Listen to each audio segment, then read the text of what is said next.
बाबर आजम ने तीनों फॉर्मेट से इस्तीफ़ा क्यों दिया? अब्दुल रज़ाक ने तो एक चवल मारी, इंज़मामुल हक ने उससे बड़ी चवल मारी है और उससे पाकिस्तान की काफ़ी ज़्यादा बदनामी हो रही है। क्या वाकई ही शाहिद अफरीदी कानों में बुर्कियाँ डालते हैं? तारक जमीन वाला मामला कि चोरी करो, सीना जोरी करो, बस तबलीग में आ जाओ तो आपके सारे गुनाह धुल गए।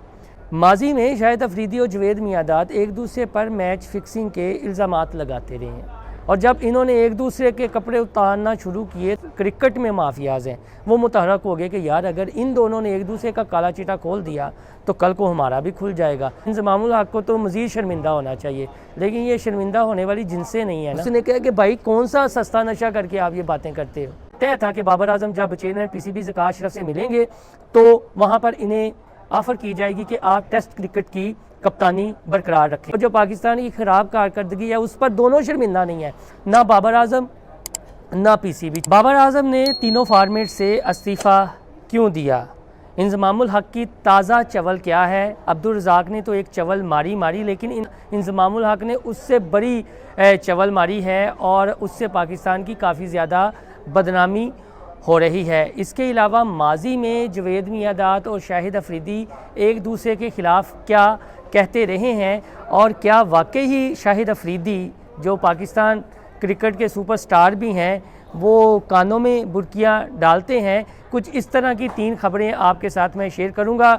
चौथी खबर थी शेख रशीद अहमद की चुपेरों के हवाले से, जो एक नई कंट्रोवर्सी और बहस छिड़ गई है, वो अपने किसी और व्लॉग में मैं डिस्कस करूँगा। लेकिन आपसे पहले दरख्वास्त है कि हमारा चैनल इनसाइड स्टोरी लाइक और सब्सक्राइब ज़रूर कर लें। तो सबसे पहले हम बात करेंगे अब्दुल रज़ाक ने जो सुपरस्टार भारती ऐश्वर्या राय के हवाले से बात की। तो मेरा एक बड़ा सिंपल सा सवाल है कि अगर कोई मर्द डांसर है, भांड है, तो अगर किसी पाकबाज या परहेजगार खतून से लेडी से उसकी शादी हो जाती है तो क्या अब्दुल रज़ाक एंड कंपनी के इसी तरह के कमेंट होंगे? और ऊपर से बजाय शर्मिंदा होने के हमारे क्रिकेटर्स को, मैं खुलकर बात करूंगा, शर्मिंदा होने के वजाहतें, ऐसी बोंडी वजाहतें पेश कर रहे हैं। यानी चाहे मुश्ताक अहमद हो या शाहिद अफरीदी हो। शाहिद अफरीदी कहते हैं मुझे घर में जाकर पता चला कि आखिर उसने क्या कहा है और मैं उसके मिजाज से आगाह हूँ कि वो जुगते मारता रहता है, तो मेरी इसलिए हंसी निकल गई और मैंने तालियां बजा दी। कितना बोंडी बात की है इन्होंने। ये काका समझते हैं इस कौम को या दुनिया को काका समझते हैं? एक तो उसने बदतहजीबी का, बदअखलाकी की तमाम हदें पार की और दूसरा ये कॉन्शियसली अब उस तरह की वजाहतें दे रहे हैं। और मुश्ताक अहमद कहते हैं कोई बात नहीं है, ये है वो है, वही मौलाना तारक जमीन वाला मामला कि चोरी करो, सीना जोरी करो, बस तबलीग में आ जाओ तो आपके सारे गुनाह धुल गए। तो अब्दुल रज़ाक ने जो बात की, गो कि उन्होंने उस पर शर्मिंदगी का इजहार किया, लेकिन उन्हें छोड़ दें। ये जो शाहिद अफरीदी टाइप अब बातें कर रहे हैं और बजाय ख़ुद शर्मिंदा होने के वजाहतें ये दे रहे हैं जी कि मैंने घर में जाकर वो क्लिप देखा कि इसने क्या बात की। यार इन्हें ज़रा शर्मो हया नहीं है और ये कौम को क्या समझते हैं। माजी में शाहिद अफरीदी और जवेद मियादाद एक दूसरे पर मैच फिक्सिंग के इल्ज़ामात लगाते रहे हैं और कस्में उठाते रहे हैं। जवेद मियादाद ने कहा, कसम उठा के कहता हूँ इसने मैच फिक्स किए। शाहिद अफरीदी ने कहा कि जवेद मियादाद ने फिक्स किए, ये ऑन रिकॉर्ड है।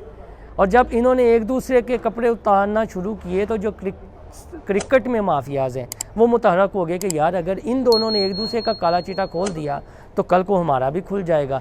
तो फिर वो किसी तरीके से बीच बचाओ उन्होंने करवाया और इनके दरमियान सुलह करवाई और इन्होंने फिर एक दूसरे के मुंह में रसगुल्ले डाले। माजी में ये एक दूसरे पर इस तरह की बातें करते रहे हैं और ये किसी इंडियन क्रिकेट स्टार ने इन पर इल्ज़ाम नहीं लगाया था, इन्होंने एक दूसरे पर इल्ज़ाम लगाए थे। ये इनका किरदार है, ये इनकी सोच है और अब कौम को राहतें भोंडे अंदाज में दे रहे हैं और अपने आप को पाक साफ और पारसा साबित करने की कोशिश कर रहे हैं। अब आपको इंज़मामुल हक की चवल के बारे में भी बता देते हैं। जो भारतीय स्पिन बॉलर हरबंस सिंह के हवाले से की हैं जी, कि वो हम दुबई में थे, कोई मैच था तो वहाँ पर मौलाना तारक जमील आ गए तो उन्हें नहीं ये पता था कि ये तबलीगी जमात से वाबस्ता हैं और वो वहाँ पर तबलीग करना शुरू हो गए। तो हरभजन तो नहीं जानता था, लेकिन वो इनकी बातों से बड़ा मुतासिर हुआ और उसने फिर सोचा अपने मज़हब के बारे में और दायरा इस्लाम के बारे में आने में। ये ताज़ा तरीन है, तो इस पर हरभजन जो ट्वीट किया है वो सबके लिए बाइस शर्मिंदगी है और इंज़मामुल हक़ को तो मज़ीद शर्मिंदा होना चाहिए, लेकिन ये शर्मिंदा होने वाली जिनसे नहीं है ना। उसने कहा कि भाई कौन सा सस्ता नशा करके आप ये बातें करते हो, ट्वीट किया है हरभजन सिंह ने।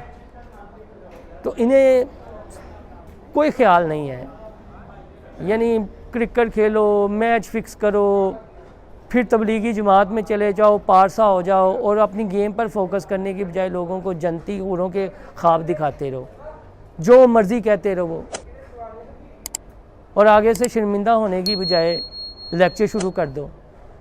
अब ये बाबर आज़म की आपको बात बताते हैं, ये पहले से तयशुदा था, क्योंकि अभी हालिया दिनों में पाकिस्तान की कोई T20 सीरीज़ या वनडे सीरीज़ नहीं आ रही, सिर्फ टेस्ट सीरीज़ है। तो ये तय था कि बाबर आज़म जब चेयरमैन PCB ज़कात अशरफ से मिलेंगे तो वहाँ पर इन्हें ऑफ़र की जाएगी कि आप टेस्ट क्रिकेट की कप्तानी बरकरार रखें, क्योंकि पाकिस्तान की टेस्ट सीरीज़ शुरू होने जा रही है ऑस्ट्रेलिया के साथ। तो ये ऑफ़र की जाएगी, ये आपके लिए फेस सेविंग होगी और फिर उसके बाद आपने इस्तीफ़ा देना होगा तो इस्तीफ़ा दे दीजिएगा, हमारा बरम भी रह जाएगा, आपका बरम भी रह जाएगा। और जो पाकिस्तान की ख़राब कारकर्दगी है उस पर दोनों शर्मिंदा नहीं है, ना बाबर आज़म ना PCB, चेयरमैन PCB और PCB का अमला, ना सिलेक्शन कमेटी। इंज़मामुल हक़ ने बीच वर्ल्ड कप के इस्तीफ़ा दे दिया, किसी ने नहीं पूछा, किसी ने इन्वेस्टिगेशन नहीं की कि जो इनकी अपनी एडवर्टीज़मेंट कंपनी है जो इन पर इल्ज़ामात लगे थे और वो बदवाएँ दे रहे हैं, मुबशर लुकमान वगैरह को वजाहतें देने के बदवाएँ दे रहे हैं। अब वो इशू पीछे चला गया, बाबर आज़म आगे जब ये लाहौर में आए, इंडिया से उतरे, तो वहाँ पर भी जुगतें करवा रहे हैं और चेहरे पर अल्लाह माशाल्लाह ज़रा भी शर्मिंदगी नहीं है। लोग यहाँ पर सियासतदानों को बातें करते हैं, ये हमारे कौमी हीरोज़ का ये किरदार है, ये इनका करैक्टर है। कल को ये भी तबलीग करना शुरू हो जाएंगे और कहेंगे कौम ऐसी है। और वो जो ख़वातीन के परस्तार बनते हैं, यानी ख़वातीन के हकूक़ की बात करते हैं, वो भी सुम्मुन बुकमुन कई मामलात पर बने हुए हैं। और ये कहा जा रहा है, अब एक तबका ये कह रहा है कि मीडिया माफिया जीत गया और बाबर आज़म एंड कंपनी हार गई। भाईजान ये कुत्ती चोरों के साथ मिली हुई है और ये सब मिलकर जिस तरह ये सियासतदान एक दूसरे के ख़िलाफ़ इल्ज़ाम तराशी करते हैं ना, ये हमारे प्लेयर्स और PCB ये भी एक टोपी ड्रामा करते हैं, क्योंकि कुत्ती चोरों के साथ मिली हुई है। वर्ल्ड कप में बैड परफॉर्मेंस कौन ज़िम्मेदार था, क्या कोई इंक्वायरी कमीशन बना, इस पर बात नहीं हो रही और इसका मुतालबा भी नहीं हो रहा। बात हो रही है तो सिर्फ ये जो रज़ाक ने बात कर दी है, शाहिद अफरीदी जो कामयाब हो गया है, जो इंज़माम ने बात कर दिया, बाबर ने तीनों फॉर्मेट्स में जो इस्तीफ़ा दे दिया है। तो अब इस तरह के मंजन जो है वो बेचे जा रहे हैं और ये क्रिकेटर्स जो हमारे नाम नहाद कौमी हीरोज़ हैं, ये कौम को बेवकूफ़ बनाने की हर मुमकिन कोशिश करते हैं।